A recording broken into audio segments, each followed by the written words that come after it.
La cultura e la storia, la passione e il piacere, quando un binomio si sposa. La splendida cornice di Villa Curtis Vadi di Cordovado, in provincia di Pordenone, ha ospitato l'annuale pranzo sociale della scuderia Ferrari Club di Pramaggiore. Dal 1996, immersa nel verde di un bosco secolare, si erge Villa Curtis. Tornata al suo antico splendore grazie ad un sapiente restauro, si presenta con grande versatilità architettonica, da ampi saloni a riservate sale per colazioni di lavoro, intime cene consone con l'atmosfera rilassante del luogo.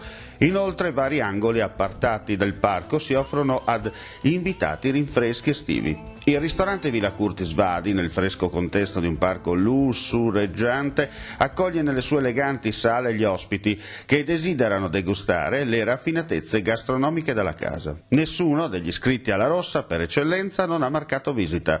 Non il solito ritrovo tra cibi e bevande, ma l'occasione si è fatta particolare per la presentazione di un evento nell'evento stesso, il contesto originale dell'anteprima europea, se non mondiale, del modellino della 500 F2, costruita artigianalmente e donata alla casa di Maranello al club veneziano. La 500 F2 è stata la prima Ferrari ad essere concepita con un motore che non fosse il 12 cilindri. Con questa vettura Alberto Ascari ha vinto il titolo mondiale piloti nel 1952 e 1953. La parola ai protagonisti. Ferrari Club di Pramaggiore, prendiamo subito il presidente perché iniziamo il giro per quanto riguarda la presentazione degli ospiti e delle persone, insomma. Questo sarebbe un fondatore e vorrebbe fare due parole anche lui. Allora ci racconti un po' questa avventura. Allora innanzitutto Gira verso la camera, grazie. sì, buongiorno a tutti e sono più che soddisfatto e entusiasta di questa giornata. Carmelo mi ha dato l'onore di chiamarmi fondatore, ma in realtà il vero fondatore è lui, perché se questo club esiste e c'è questa armonia e questa buona funzionalità è tutto un merito suo. Dirò comunque, lo faremo verso l'ultima, di fargli un grande applauso perché lo merita, è stato costante, è grande un uomo con una grande passione soprattutto per la rossa e anche per il mondo dei motori. È un presidente che spero abbia un futuro anche su quello che ha creato e su quello che ci presenterà. Devo dire un grazie a Carmelo, è troppo grande per avermi detto che sono un grande fondatore. Grazie. Da quanti anni di Passione Rossa? Allora, la Passione Rossa è da tantissimi anni, adesso il momento esatto di quando abbiamo creato questo club non lo ricordo perché sono passati tantissimi anni. Carmelo ha avuto una grande costanza di tenere da conto tutti quelli che hanno avuto lo scopo di creare questo club assieme a lui e ha avuto un esito sempre positivo in crescita durante questi anni. Dirò che non voglio dire a livello nazionale, a livello del Triveneto sarà il primo, a livello nazionale penso che sia il numero uno. Ferrari Club anche lei, da dove arriva? Arrivo da Belfiore di Pramaggiore. Passione Rossa da qua? Da quando sono nato praticamente, diciamo avevo 3 anni che mi svegliavo a guardare le corse di mattina, quindi grande passione. Qui a Pramaggiore siamo fortunati, abbiamo un bel club e niente, andiamo avanti così. Speriamo continui negli anni. Buon pranzo. Grazie. Dove arriva? Da Gruaro, sono da 5-6 anni che sono sul club di Pramaggiore e da quest'anno ho incominciato a essere dentro nel direttivo. Oggi siamo qua tutti quanti ben numerosi, sempre in pole position. Numero 1.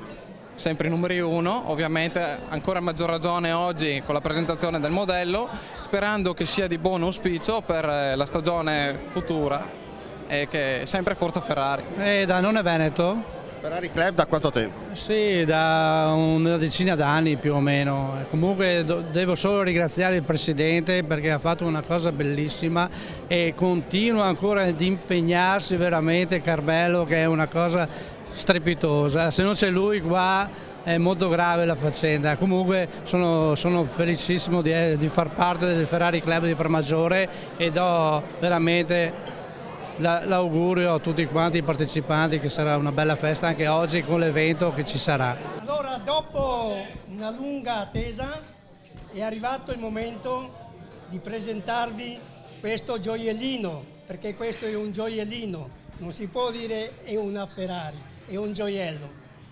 Questa è una F500 è una Ferrari 500 F2 del 1953. Questa qua è una replica. L'originale è composta da 4 cilindri, si parla di quella originale, 4 cilindri in linea con 4 carburatori Weber e cilindrata 1984,86 a 165 cavalli, 165 cavalli, 7000 giri al minuto, quella si parla sempre quella originale. Il peso totale senza benzina è di 560 kg, velocità 240 all'ora massimo. Allora, il primo anno del 1950 vinse Farina con l'Alfa Romeo e la Ferrari è arrivata quarta. Nel 1951 ancora l'Alfa Romeo, però con Manuel Fangio. Nel 1952 vinse Ascari con questa Ferrari del 1952 e il 1953. Alberto Ascari vinse 2 volte, 2 anni consecutivi, e del 1951 è arrivato secondo. Ok, adesso prima di levare il telo vorrei presentarvi, questi sono i 2 fondatori. Il club è stato fondato nel 1978, questi sono i 2 fondatori. Presidente, la Ferrari non perde mai lo smalto. Mai, rimarrà sempre rossa e sempre la Ferrari, e anche se Marchionne ha brutte idee penso che si deve arrendere, perché le sue idee è portare tutto in America, ma penso che così non arriverà mai, altrimenti la Ferrari è finita. Senta, la battuta al volo, pezzo originale a livello mondiale. Pezzo originale fatta da un grande artigiano di Modena, e questo artigiano è nato e tuttora abita vicino alla casa di Enzo Ferrari, è originale, è unica, di questo modello scala 1.5 è unica, non esistono altre. Cavaliere, avrebbe avuto anche lei piacere di guidare quest'auto? Beh, diciamo che il piacere senz'altro. Queste auto hanno battuto il mio record di Monza 5 anni fa, 336 all'ora col turismo mio. È una macchina che oggi ha incontrato un meraviglioso presidente, un pubblico eccezionale, la tinta è di moda e praticamente speriamo che domenica faccia bella figura, nonostante che il grigio è andato fuori moda, ma ha un cuore molto forte.